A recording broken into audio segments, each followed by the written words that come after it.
Buenos días para todos los televidentes de Freddy News. En esta edición especial llamada Hablando de Economía, les vamos a contar unos datos importantes. ¿Sabías que en los años 2021 y 2022 la tasa de inflación en Colombia aumentó significativamente, alcanzando un máximo de 9,67% en el 2022? En el periodo de 2021-2022 se evidenció un gran incremento en la tasa de inflación nacional, como se puede observar en el gráfico de índice de precios al consumidor. El aumento de la inflación se debe a una serie de factores, entre los que incluyen un aumento del precio de la gasolina, el precio del dólar, que ha sido alto durante varios meses, los cuales han tenido un impacto negativo en los hogares en situación de pobreza. El alza del precio de la gasolina ha generado dificultades significativas para las personas en situación de pobreza, afectando su movilidad para ir al trabajo, la escuela o las tiendas, impactando directamente su productividad y calidad de vida. Además, el aumento del precio del dólar ha resultado en un encarecimiento de bienes esenciales importados, incluyendo alimentos, electrodomésticos e insumos agrícolas. Esta situación ha reducido el poder adquisitivo de la población más vulnerable, obligándola a disminuir su consumo de productos básicos. Dado que una gran parte de los ingresos de esta población se destina a la compra de alimentos, esto ha contribuido a un aumento en la inseguridad alimentaria en los hogares pobres. Esto es una realidad que se vive actualmente en el país, por eso hoy nos encontramos con Jorge García, nuestro reportero de confianza, quien se encuentra hoy en Ciudad Bolívar, que de acuerdo a datos del DANE es una de las localidades más pobres en Bogotá, según el ingreso promedio de las personas. Buenos días, el día de hoy me encuentro en Ciudad Bolívar, donde entrevistamos a varias personas y les preguntamos cuánto era su sueldo, y nos damos cuenta del gran impacto que ha tenido la creciente inflación en el país. Como en este claro ejemplo, hoy tenemos a Felipe. Buenos días. Felipe, ¿considera usted que vive en situación de pobreza? Sí, así es. Ok, ¿y qué opina usted sobre la situación de los precios en el mercado actual? Pues sí, la verdad ha sido muy difícil la situación, ya que pues no puedo comprar la misma cantidad de alimentos de antes, y pues lo que más me preocupa ahora es que pues no puedo comprar ni pollo ni carne, y me alimento solo de arroz, frijol y vegetales. ¿Qué medidas cree que debería tomar el gobierno para ayudar a todas las familias afectadas por esta situación de la inflación? Bueno, pues creo que el gobierno debería aumentar el salario mínimo, al igual que las transferencias monetarias hacia los hogares pobres, y pues por último siento que también sería de gran beneficio empezar a implementar un programa de subsidio en la compra de los alimentos a las personas que se ven afectadas por la inflación. Muy amable, gracias por su tiempo, señor Felipe. De nada. Las palabras de Nicolás son un reflejo de la realidad que viven millones de colombianos. La inflación ha golpeado duramente a los hogares pobres, que ya tienen un ingreso limitado. El aumento de los precios de los alimentos, la salud y la educación ha hecho que sea más difícil para estas familias satisfacer sus necesidades básicas. La inflación de verdad que es un problema complejo que no tiene una solución fácil. Sin embargo, es importante que el gobierno tome medidas para proteger a las familias más vulnerables de la sociedad.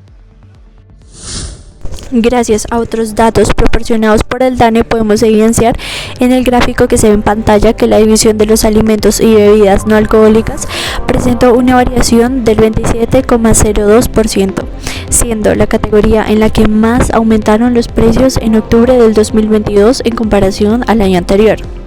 Este fenómeno de alza en los precios de alimentos genera que estos hogares colombianos enfrenten dificultades adicionales para obtener una alimentación adecuada y equilibrada como debería de ser. Por eso, en este momento nos acompaña María Sol, economista experta en inflación y políticas macroeconómicas. María Sol nos va a exponer una solución para la siguiente pregunta: ¿cómo podemos mitigar el impacto de la inflación en los hogares pobres? Muy buenas tardes y muchas gracias por incluirme en su programa una vez más. Con el fin de resolver esta tan importante pregunta, mi compañero en economía Alejandro va a empezar dándoles una introducción sobre la solución que decidimos plantear para este problema. Bueno, primero que todo, gracias por la invitación. El impacto de la inflación en los hogares pobres es un problema complejo que requiere una respuesta integral. En primer lugar, es necesario que el gobierno tome medidas para controlar la inflación. Esto se se puede lograr a través de ciertas políticas fiscales adecuadas. Las políticas fiscales son estrategias del gobierno para impactar la economía a través del manejo de ingresos y gastos públicos. Esto incluye ajustes en tasas de impuestos, gasto público, transferencias de fondos y decisiones sobre deuda. Estas medidas buscan estimular o frenar la actividad económica, controlar la inflación y gestionar el empleo y el bienestar social. Bueno, y para brindar una solución efectiva con el fin de reducir el efecto de la inflación de la población más vulnerable del país, se podría reducir los impuestos como el IVA sobre los alimentos, pues este es el tipo de bienes en el que una persona en condición de la pobreza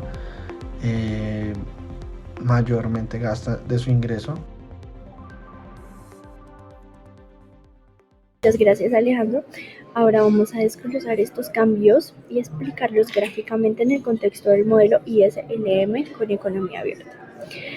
La reducción de los impuestos disminuye el precio de los bienes de consumo, especialmente aquellos en los que las personas en situación de pobreza gastan más.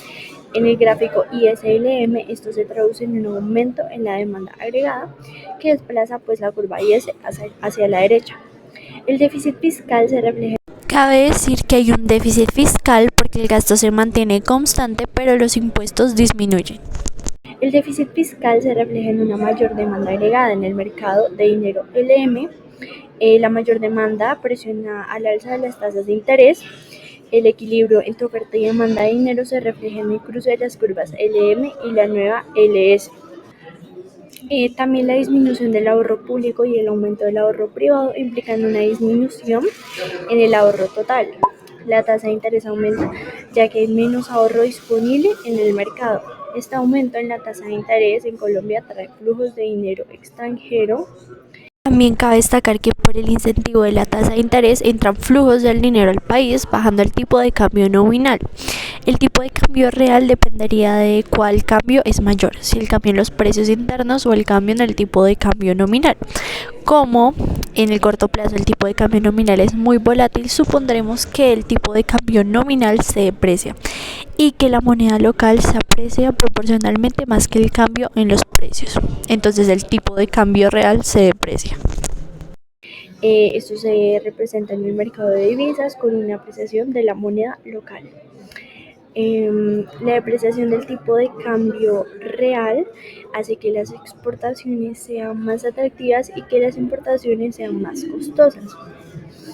La producción aumenta debido al impulso de la demanda agregada y la inversión extranjera. El equilibrio entre los mercados de bienes y dinero se alcanza en el nuevo punto donde las curvas IS y la curva LM se cruzan. Entonces, después de revisar todo esto, podríamos concluir que el aumento en la producción se representa como un desplazamiento en la curva IS hacia la derecha, y este desplazamiento indica un mayor equilibrio entre el mercado de inversiones y ahorro, así como el mercado de liquidez. En ambos ejes, tanto la tasa de interés como la producción aumentarían. Además, el tipo de cambio se depreciaría, sugiriendo que la moneda nacional se vuelve menos valiosa en comparación con otras monedas. Entonces, en resumen, gráficamente estos cambios sugieren un escenario de aumento en la producción y en la actividad económica. Nuevamente, muchísimas gracias a nuestros televidentes de Freddy News. Nos vemos en el próximo martes hablando de economía.